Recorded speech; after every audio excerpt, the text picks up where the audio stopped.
As members of the public demand stringent punishment for rape and murder convicts, including death penalty, lynching and castration, Deputy Prime Minister and Minister of International Relations and Cooperation reasoned that it was definitely not the solution.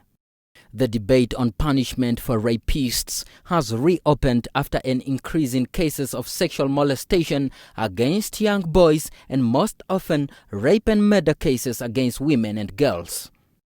The latest case is that of Shannon Vasefal, who went missing since April and now remains suspected to be that of hers were found in a shallow grave in the dunes of the Namib Desert. Other shocking cases are that of Magdalena Stoffel and Cheryl Avihe Uyaha, whose body was found dismembered, mutilated and half-cooked in Windhoek. But Nandi-Ndaitwah argued that bringing back the death penalty is definitely not the solution, as it will only adversely affect the cause of justice and continue to parade gross human rights violation. In addition, she says lessons learned from countries that have capital punishment does not indicate a reduction in crime, but rather the opposite, with possibilities of assassinating falsely accused individuals. However, experience has told us that where there is death penalty, it has not helped. In fact, it even traumatized the other people. Maybe you heard about how some countries have to stop death penalty. It's because a person was sentenced to death, the person was executed. Years later, the real killer came out and said, I want to apologize to the nation. That person who was executed this number of years ago was not the killer.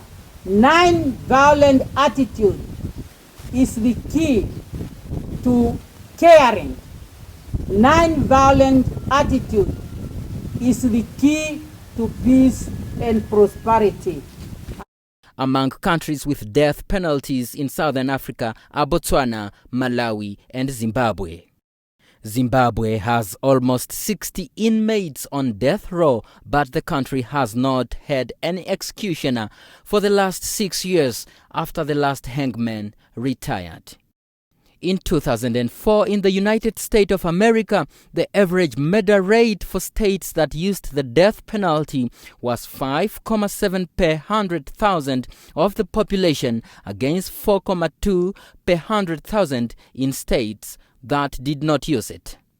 Canada reported a reduction in murders to just 1.81 homicides per 100,000 population in 2009 compared to the mid-1970s when it was around 3.0 when it abolished the death penalty.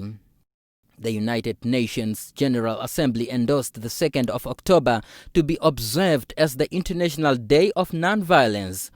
On his part, High Commissioner of India to Namibia, Prashant Agrawal, says his country will continue to support Namibia's efforts to fight the scourge of violence.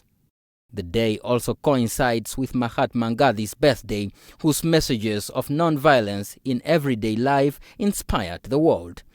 Daniel Nadunya, NBC News, Windhoek.